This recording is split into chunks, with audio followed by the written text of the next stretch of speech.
parce qu'il est de la sécurité, aussi d'une manière sociale, parce que c'est le peuple d'abord. Est-ce que vos sommets qui ont légalement, peut-être à Monique, vos sommets, ils ont forcément... Maman, nous sommes dans un pays de droit. Comment est-ce qu'il y a tant vos sommets, qui présidentiel, alors comment je crois qu'il y a... Après, nous avons le ministère des cadastres. Et nous avons affaires foncières. Nous avons tous les documents possibles. Donc, du côté où on a, parfois, il bien que Batoubaza déjà place, Batoubaza déjà, Baza normal, et puis ce n'est pas bon.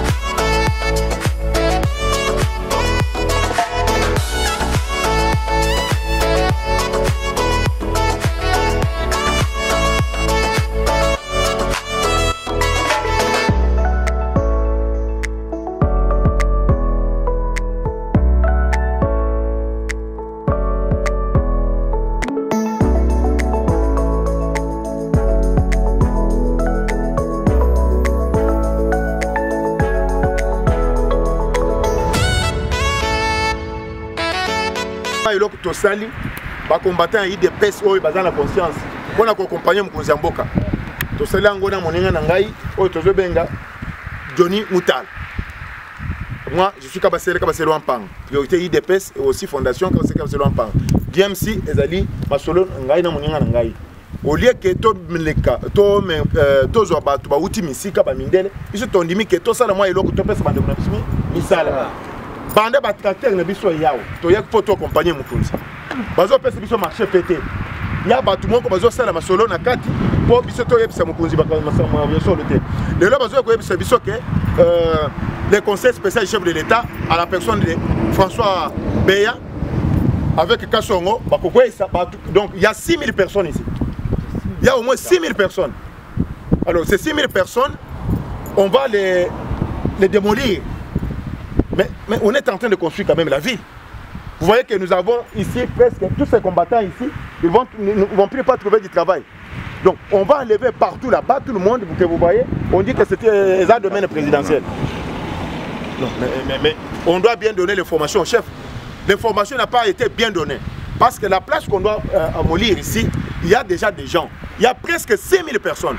Et en dehors de 6000 personnes, nous avons mis notre entreprise ici, qui va engager presque aussi 4000 personnes.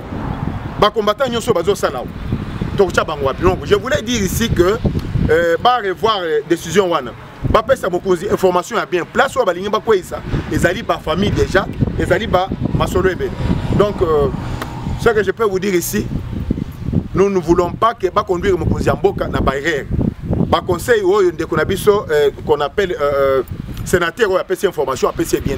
Parce que place où tu es bâti Masolo et puis de deux, tozali na nini na biso tozo benga entreprise na biso DMC. Donc en principe c'est ça. Donc bino besoin de makeba ko isa biloko nyonso. Mais bino ne ba combattant non.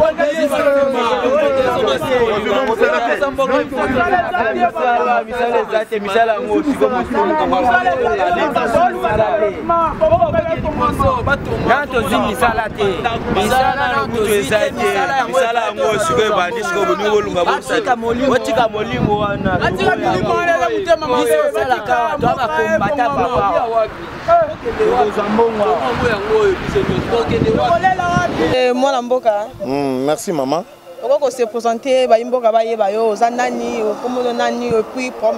Je suis Kabasele Wampang Yulunga, Chichichidja de Lukunda, Chimouima Lukunda. Je suis fédéral adjoint de l'IDPS aux États-Unis d'Amérique et aussi le président d'une organisation sans but lucratif qu'on appelle Priorité IDPS et aussi président d'une fondation qu'on appelle Fondation Wampang Kabasele Kabasele. Et aussi membre, membre fondateur de GMC. Merci mon amboka to mona ki oyi ko luka micro bi no ti fi lo bi ozama kamu fo lo lobela alors pom no izanini et comme me biso a izanini problème nga ezaboye ezali que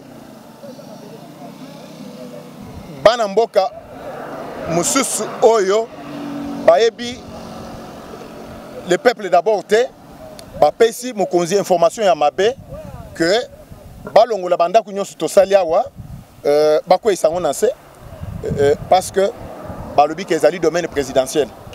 Or, domaine présidentiel, beaucoup de côté Wana, na côté Tozali, c'est différent. Donc, il y a au moins 6 000 personnes qui construisent Banda Kounen Bomoni. Biso Tochepe, moi entreprise na biso, Yamuke, Topesi ba combattant, moi Moussala. Na minute où bazolo babako et sebilo kunyon soyo, ba combattant nyon so ba kwende wapi. Ba tunyon so 6 000 personnes ba kwende wapi. Donc, il y a un problème d'information. On n'a pas bien formé les chefs. Je voulais aussi dire aux chefs de l'État que information ba pesio pour bâtir place ce qu'on appelle parking et que vous allez bien être. Parce que le peuple oyo a dû soutenir yo a commis retrouve dans la rue. Et puis d'une manière sécuritaire, ils allaient bien être. Parce que ceux qui 6 000 personnes bazali banda, biso tocha entreprise a presque 2 000 personnes tocha na musala et que vous allez bien être. Donc Mukunzamboka va revoir décision à comment lire banda kunyon soyo. 6 000 personnes sera dans la rue, d'une manière sécuritaire, ça ne sera pas bon. Donc nous travaillons pour le peuple. Parce qu'il y a des places de l'autre côté. Et si on enlève tout ce monde ici, vous voyez ce que ça va donner. Donc pendant cette situation, on doit revoir la situation. Donc je voulais dire ici que Tozali wana pona accompagner le chef de l'État. Tolité na baninga, tomemi bangé awa. Pona kopesa ba combattant na biso yo misala. Seulement ba combattant IDP c'était Tozali donc ba compatriotes nyonso, ba na mboka nyonso, bazali awa. Alors Tozali un peu sidéré, Tozali un peu stupéfait, Tozo comprendre ce qui se passe. Bazali kopesa information par le conseil spécial du chef de l'État. Aïe, l'autorité et la police. Comment le conseiller? Nous parlons de François Béa. Papa François Béa, c'est un grand frère que j'appelle avec beaucoup de respect. Nous tous nous faisons le travail pour la protection du chef et aussi pour la sécurité de l'État. Alors pour le reste, c'est que place Oyo, ils ont encadré dans Makambouana, information à Pessi Mokunzité. Place Oyo, il y a au moins 6 000 personnes. Place Oyo, Toche entreprise Nabiso. Place Oyo, Topesi Batumisala. Il faut arrêter la décision pour que Mokunzi va revoir la décision. Ils allaient bien parce que la population est aux wapi. Personnellement, me conseiller François Béaté par rapport à la décision. Je pense que la bonne manière, il a déjà eu des coups de téléphone de nos gens, on l'a téléphoné, tout ça. Mais la bonne manière est de penser que la base, nous travaillons pour le peuple d'abord. S'il y a un problème, on doit voir les gens de titres fonciers, on doit voir aussi les autorités de la place. On ne peut pas prendre une décision d'un sénateur qui donne l'information chez le chef et on dit que c'est le chef qui a pris la décision pour qu'on puisse démolir tout ça. Non, nous demandons à notre chef. Il est là pour nous. C'est le chef, le peuple d'abord. Donc c'est le peuple d'abord. Le social des gens est ici. On est en train de construire une ville ici. C'est pour l'intérêt de tout le monde. Nous avons mis une entreprise ici qui fonctionne déjà, mais aussi nous disons que nous avons mené des enjeux jusqu'à aujourd'hui. Position donc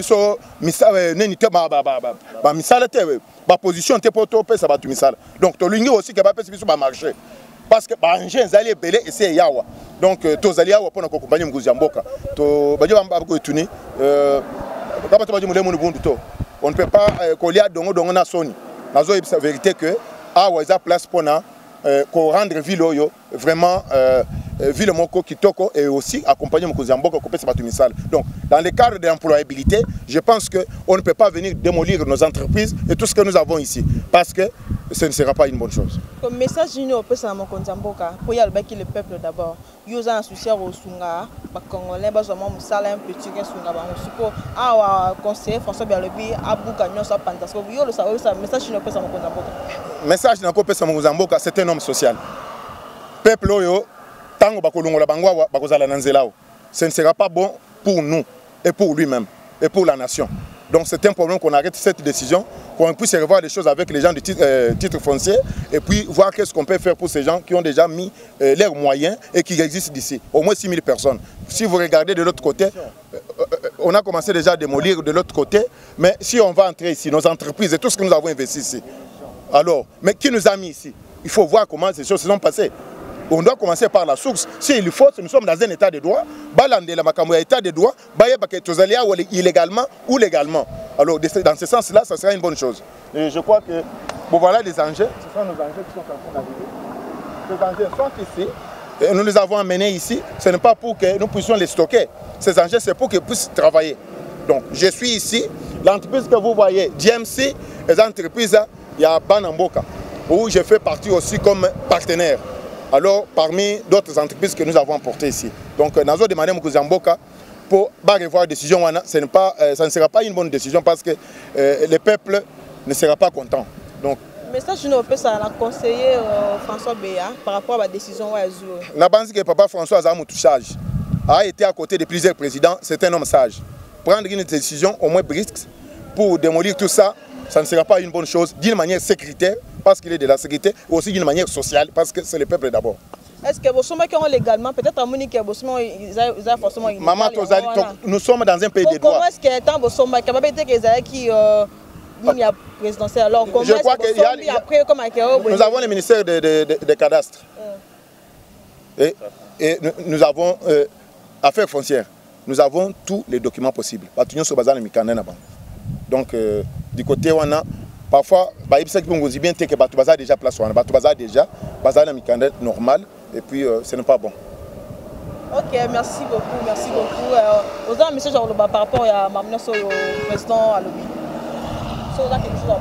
Ok. Na CPL Makasi pour ndenge boye pour que les messages soient vraiment puissent monter jusqu'au sommet de l'État parce que la vision du chef de l'État, premièrement, c'est le social de la population. Parce que nous sommes en train de courir derrière les droits et la justice. Alors, nous demandons information vraiment chef de l'État est Moko Azwa Makambo dans Maboko. 100%, nous savons que le chef de l'État a beaucoup de problèmes.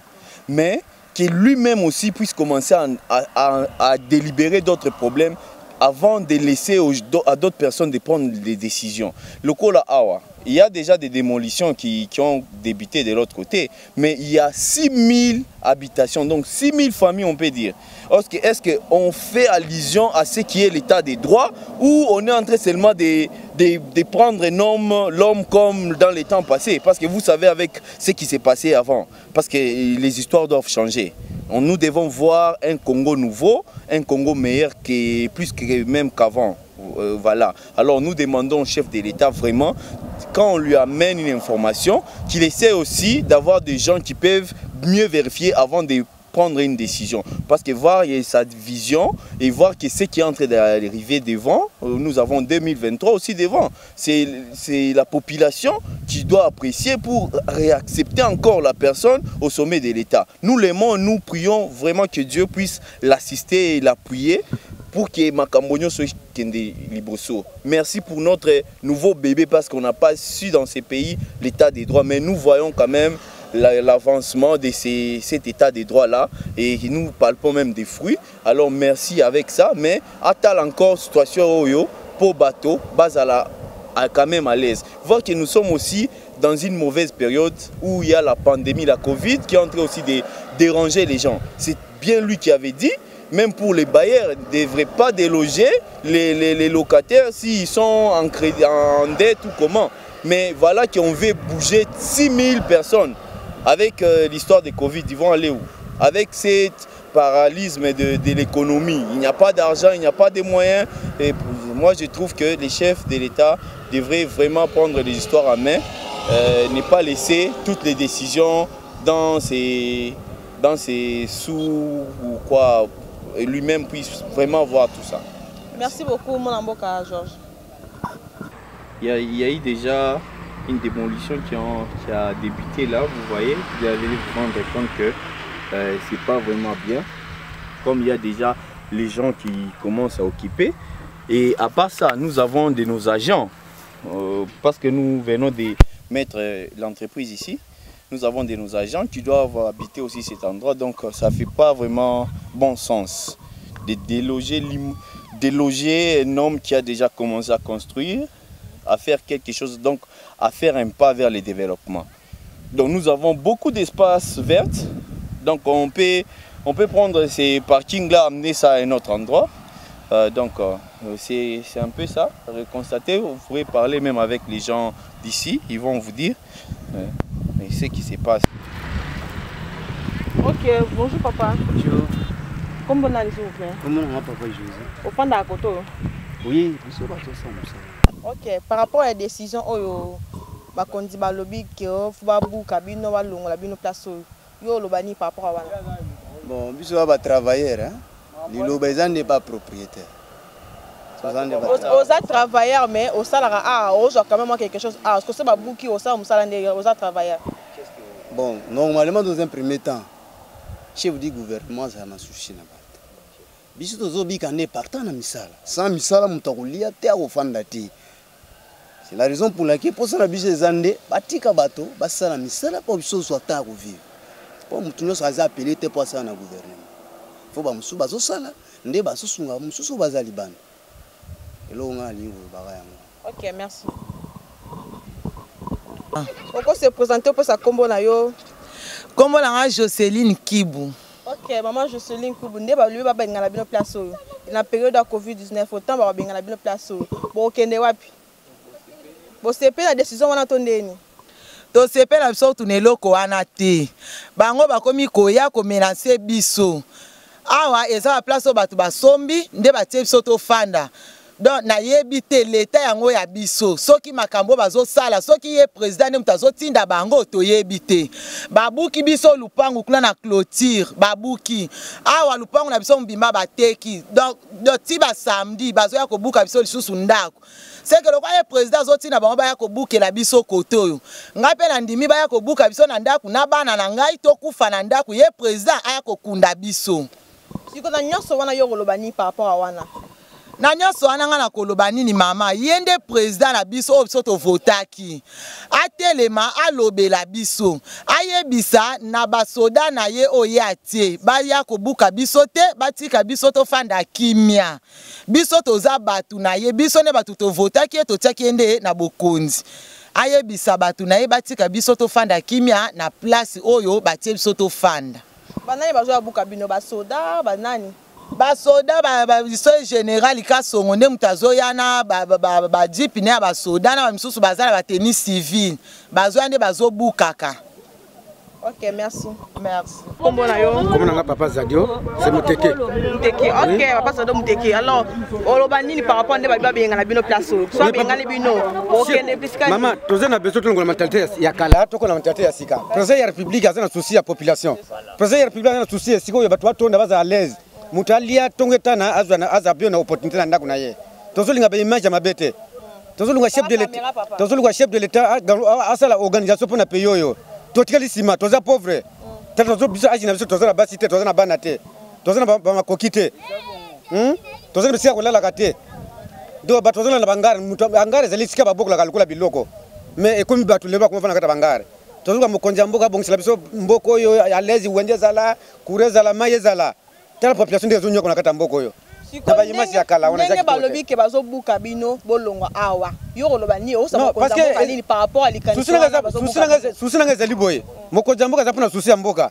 Azana susi ya population. Akolinga te biso lo musika. Ndenge tous les temps les kaka tozo mona biso tazo mona biso nesi makasi. To kinesika ni papa ezali likola mapatate. Likola mapatate ezali Jésus tata na ye. Na se ezali chef de l'état. Tozana susi mingi aya ko mona biso ape ayoka susi na biso to mona ye.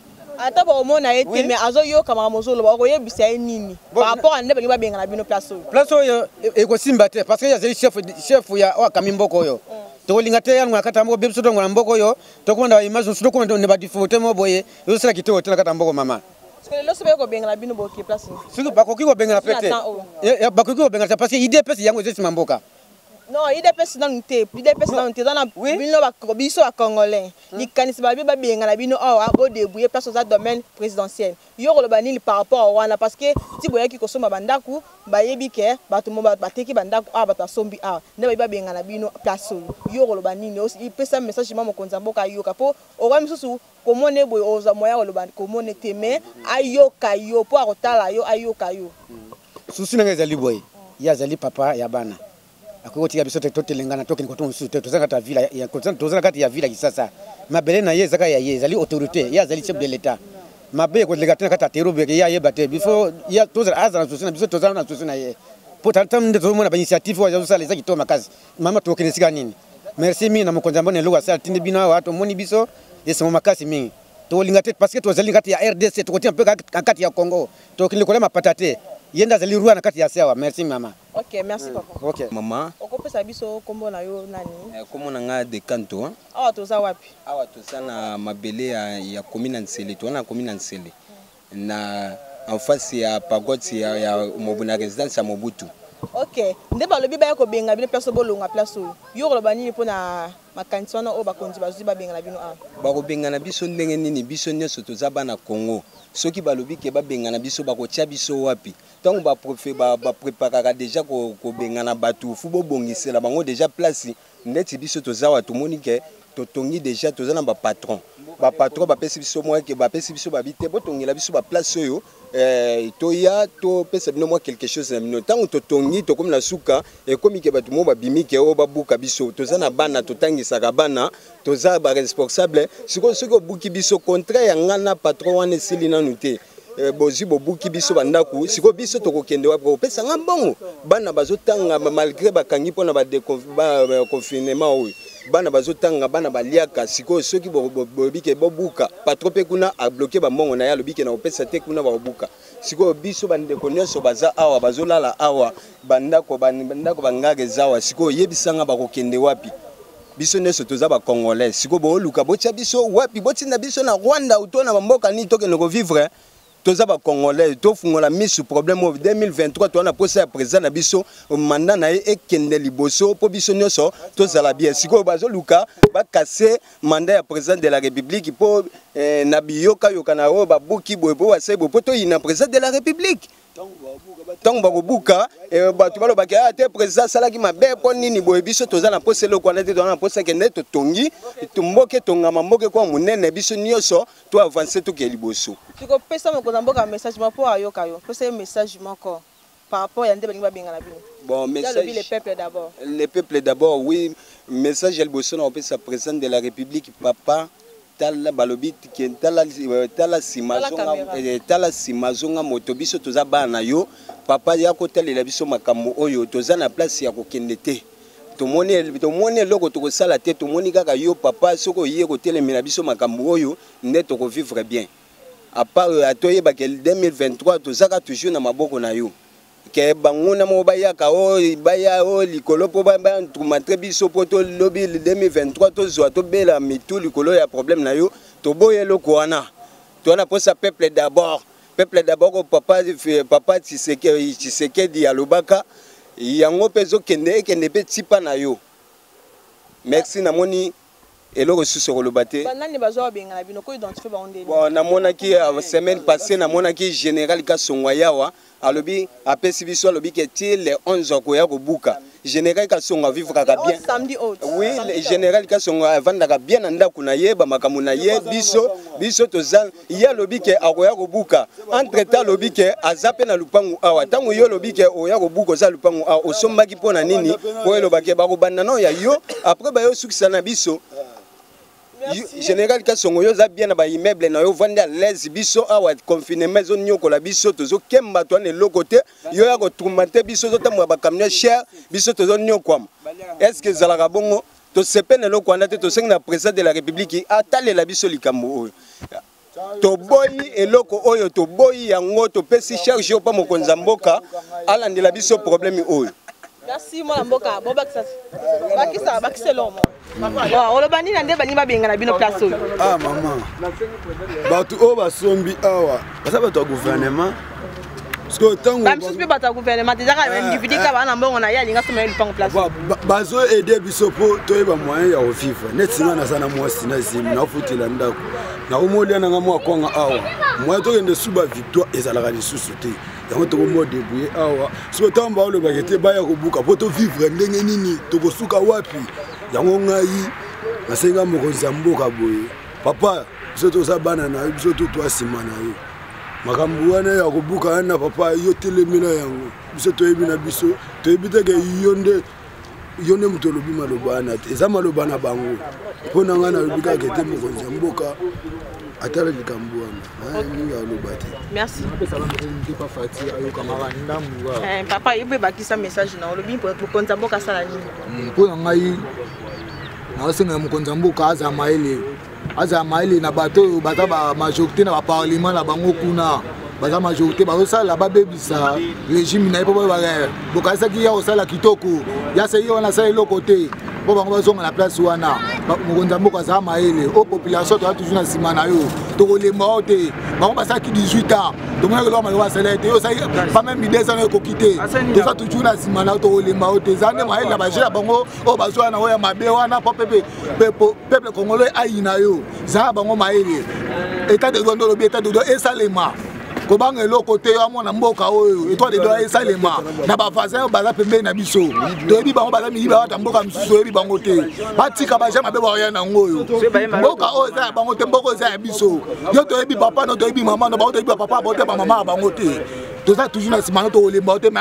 dossier ya kobuka place oyo biso to vivre ba biso ba olia ba sem biso ba olia so ba buki biso to sa so ba ku de mete to boyo to sim machete na nzela to boyo to sa to sim minduki na nzela so ba buki place oyo to sunga wapi so to bimna nzela bokangi biso ba kuluna bango baza ba kuluna veste baza ba voler avec à cravate so biso to luka makasi na biso to boyo sa mabe na mboka alors papa telemi ya likambo yo to ça toujours bana na yo sala makambo to mwana mobali wa mwasi te sa makambo mobali salaka za toujours dana bango zama ile na bango ba ope baza pembe no baba efrité pe baza pembe no zama ile na bango message ya suka yango papa merci.